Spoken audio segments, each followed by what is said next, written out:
नमस्कार। शिक्षा के क्षेत्र में उत्कृष्ट काम करने पर आयुषी और राजहंस को मिला राष्ट्रीय पुरस्कार।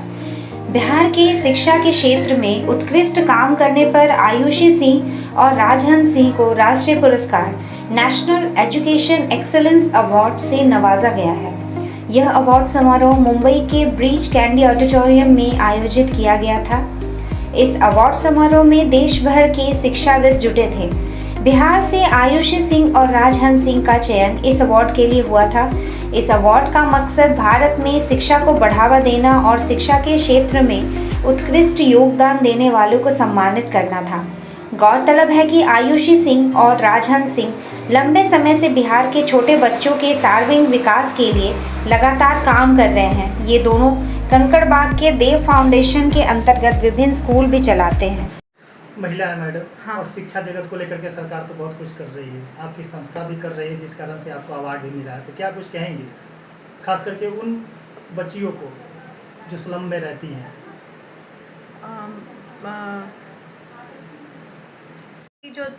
हमारी जो देव फाउंडेशन है उस संस्था में हमारे स्लम बच्चियों में हम ज़्यादा फोकस करते हैं। स्लम बच्चों को हम ज़्यादा फोकस करते हैं, जिसमें कि हम स्लम बच्चों को निःशुल्क पढ़ाने की कोशिश कर रहे हैं। 5-6 सालों से हमारी पूरी कोशिश होती है कि हम उन बच्चों को और उन बच्चियों को हम पढ़ाएं जो जहाँ तक शिक्षा पहुँच नहीं पाती है।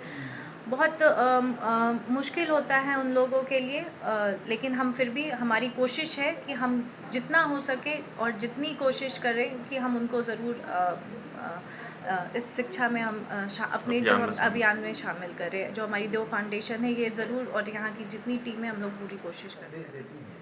महिलाओं के लिए ये बहुत ज़रूरी संदेश ये रहता है कि हमें अपने घर की बेटियों और जो स्लम की बच्चियों को हम ज़रूर उनको शिक्षित करें, क्योंकि अगर वो शिक्षित होंगे तो हमारा समाज और हमारे घर में एक शिक्षित परिवार बनेगा और हमारा समाज भी शिक्षित होगा।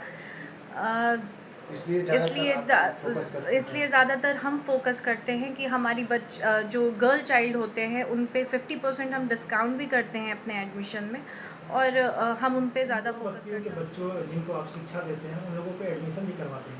सर बिल्कुल, उन्हें हम तैयारी करवाते हैं। एक्चुअली हमारे प्रिपरेटरी क्लासेस होते हैं सर, जैसे कि मैंने बताया कि हमारे इवनिंग प्रिपरेटरी क्लासेस होते हैं। तो हमारे कई अपने खुद के भी स्कूल्स हैं।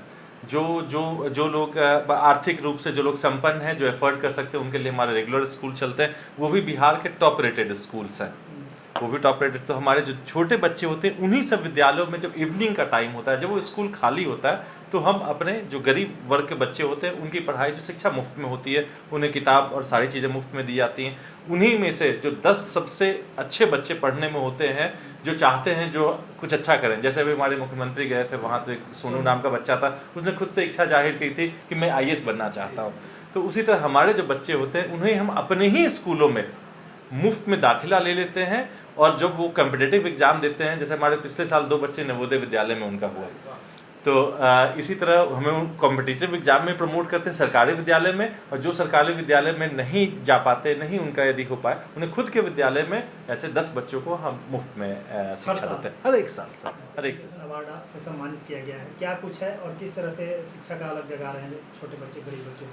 Sir, national education excellence award एक राष्ट्रीय पुरस्कार है। ये पुरस्कार भारत में, पूरे भारत में जितने भी शिक्षाविद हैं, जो स्कूल्स हैं, हर एक लेवल पे, pre schools, school, senior school, slums की पढ़ाई, यानी भारत में जो भी शिक्षा चल रही है उसमें जो विशिष्ट योगदान होता है उसके लिए ये पुरस्कार दिया जाता है।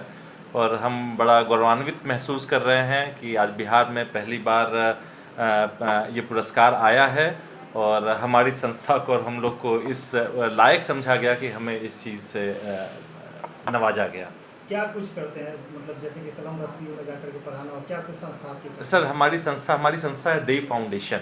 देव फाउंडेशन हमारी संस्था है, उसके अंतर्गत हम लोग काम करते हैं। आज से 5-6 साल पहले हम और हमारी पत्नी ने छोटे बच्चों की शिक्षा में हमें स्टार्ट किया था ये, क्योंकि हमारे बिहार में थोड़ा पिछड़ा माहौल था। सरकार तो अपना काम कर ही रही है, लेकिन फिर भी ये कमियां थीं।